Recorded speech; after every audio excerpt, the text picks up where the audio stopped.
Maybe here?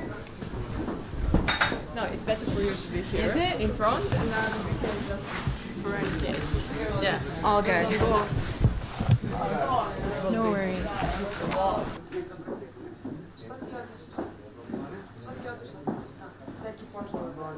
Maybe water. I should have some water. Water without gas. Yeah, a non-fuzzy Balkan, pretty much. Yes. Okay. Serbia. I've got a limited amount of Time, so no let's go. talent. Yes. Let's go with the question. Okay, so the question over there on the my far right, your guys' is far left, I'm guessing.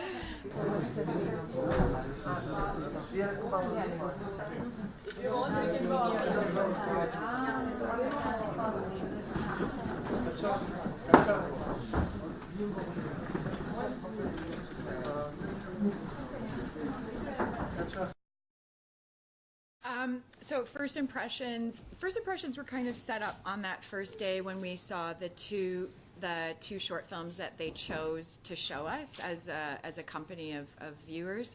And then when we also saw Kusturica's documentary-styled film. So first impression is that this is a space that is really striving to maintain authenticity in art and in filmmaking. And it's a space for creative people to gather and to be able to talk with each other as peers and as equals. That's really exciting. It's not really focused on a lot of the business and sort of publicity, this moment notwithstanding. Hence we don't have red carpets and billboards and things like that. So I've enjoyed it. The films are really impressive. I mean, first of all, many of them and most of them are student films, right? They're beautiful. There's a lot of really lovely cinematography coming in from all over the planet. There's some really fantastic and unique stories. I think we're going to have a challenging time in the jury to decide on which ones get the eggs.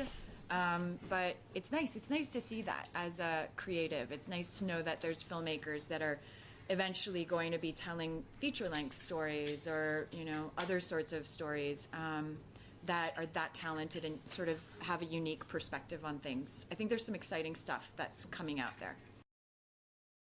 I'm gonna qualify it just a little bit by saying I think that what we're getting right now is a set of stories that are centered on a female character. That are more complex. And that's what's interesting, actually, at the end of the day. It's not about a power structure necessarily for me. It's about, are we showing a person who has all of the depths and complexities that a human being has, who just happens to be a woman? Because, for a while, women had a limited amount of the storytelling, and usually it was in service of another character, and it wasn't as heavily sort of balanced in that the woman's character would be the one on the adventure, would be the hero, or would be the protagonist. So now what we're seeing is more female characters being protagonists and showing all of the wonderful kind of colors. And what's cool, too, is we've gotten into a stage where we like anti-heroines, and anti-heroes, right? And I know that, The Sopranos was one realm where that kind of was specifically talked about, where everyone loved, in a way, and was kind of shocked by loving him, Tony Soprano, And then we have the Godfather films and so on, right? We have these characters who have done really horrible things that you find audiences root for. We are at a time where there are those sorts of characters being played by women, which is exciting, I think. That project and that character kind of set up a platform for me to be able to do things like this. I would never be invited to Kustendorf if that wasn't a part of my career, I met some amazing people in that project, and I got kind of introduced into the industry in a way that was a really wonderful foundation for my career. So absolutely. I mean, I get to do creative projects and travel all over the world because of having done that for 8 years, you know? So yeah. I just finished a World War II based feature in which I play a British spy mistress. It's based on a real character, a real person. Her name is Vera Atkins. And it's the story of 3 women who were responsible for the resistance movements in France. My character was based in England. She has, I mean, you guys will figure it out, but I'll just say it like this. She has a secret that she has to keep from the rest of the sort of spy group in order to save her family and save a certain group of people. But yeah, it's a really interesting kind of look at a part of history that maybe hasn't gotten that much attention.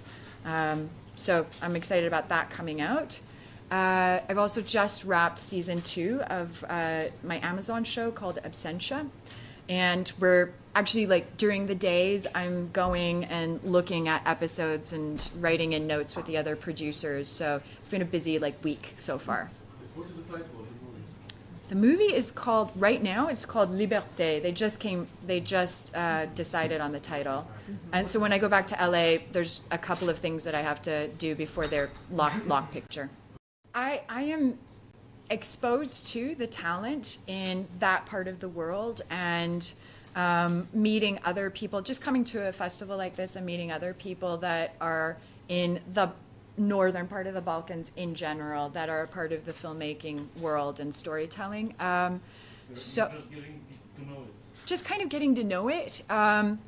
Here's the thing: when I was working on Absentia in our first season, what we all kind of walked away with was, in Bulgaria, was that was a part of the world that filmed 300, all the 300s. They filmed The Expendables. So those may not be high art projects, but those are technically very complicated projects because action films are, right? And I found that my crew was phenomenal, and they went above and beyond. And I think that's kind of like a Balkan trait. There's this concept of Zajednica or whatever it is, right? And there's this feeling that if you're a part of the group, if you're a part of the family, you do everything you can for that group. And I feel like I got that from the crew of people that I was working with over there. They just went above and beyond to try to tell the best story that they could. And it wasn't a day job. It wasn't something that they just like kind of clocked in and clocked out. People took pride in the work that they were doing. They took pride in creating a really interesting story together. And we created a bit of a family, you know. And I think that's a trait that's kind of common in this region, in this area. So what can I tell you about my parents? My parents are immigrants through Canada to the United States. Actually, my mom even further back through England to Canada to the United States. They left when they were in their teens from what was Yugoslavia at the time. And they built a life just by working really, really hard. And they taught us that work ethic. There are 6 children in my family. And I think what's extraordinary about coming from a family of immigrants is that, first of all, you know, we get the wonderful blessing of having a European sort of cultural heritage, and we also get the added blessing of having that sort of North American experience. And I think the combination of the two is a really rich experience, and it's something that I value. And then I think that, you know, they're just extraordinary people to be able to go to a country where they don't speak the language, where they don't necessarily have all of their family and friends at immediate call. I think they're really brave, extraordinary people, as any immigrant is at the end of the day. And then they raised us, you know, they gave us all an education. That's not a small thing, to raise 6 children and make sure that everyone traveled and that everyone has a good education. And I think my siblings are good people, you know, they're good humans, and to instill that sort of moral code, that's hats off to them. What's my usual day? I have a dog, Yeah, so, there's a bit of walking him around. It really depends, if I'm in like the outskirts of the city, then it's just hanging around a garden, reading, watching stuff, chatting with friends. It's super normal. It's super normal. LA can be really normal at the end of the day. No, but I don't even know what that means. I see myself as a person who's curious about life and about people, who likes storytelling, who loves working with creative people, who loves meeting and being inspired by creative people. Yesterday I was at that concert, and we can find this anywhere. I was at the concert last night, and I was watching this guy just go nuts in the audience. And it was one of the best moments because I just sat there and just really embraced him in his totality, So sometimes I see myself as just a viewer, you know what I mean? So yeah, that's a terrible answer to your question. Please edit all of that out. No. Okay. I don't always do this. But this is my advice. When you're performing, leave your cell phone in the trailer. I'm not even joking. Because you have to stay so present. You have to stay engaged. As an actor, it's important, I think, and there's some other things too. I think it's important to know what the camera angles are. I think it's important to know as much as you can about the camera so that you can help fill the frame. You can help tell the story. You can help bounce the story to somebody else. There's a guy named Van Johnson who's an actor from the 50s and 40s and so on. He knew how to throw focus in the right direction to help tell the story. He would come in, he knew when the story was about his character, he knew when the story was about someone else's character. You're helping tell a story at the end of the day, right? And when we get to set, we need to stay as engaged as possible. There's so much information flying around, and it's important to keep our antennas way out there and pay attention. That's one. The other thing is, learn as much as you can about life, about people, engage, get your fingers dirty, hang out with people, travel, read. I think the most interesting actors are the ones who have lived some life. I was on the red carpet with my mom once, and and we're like walking, we're doing all the photos and stuff, and she leans over in the middle of it, and there's like hundreds of photographers here, clicking away, and she's standing on the side with my publicist, and she goes, Stana, and I was like, what? And she goes, Ispravi se. Like, Ma, I'm working here. So, yeah, I'm at the Kustendorf Film Festival. Do I have I love Emil Kusturica. I could tell you this, actually. This one nobody knows. Get your pens out. So in 2004 or 2005, I was an actor starting out, and I managed to scrape together some money, and I bought a ticket. I think a friend of mine was headed to Europe from Canada, and he called me up and he said, hey, do you want to come? There's room at the place that we're Airbnb-ing. And I was like, yeah. And I managed to get a ticket to France, to the south of France, for the Cannes Film Festival. And I was really excited about going to this film festival because I don't know how it translates into English. I think it's Life is a Miracle was playing. Yeah.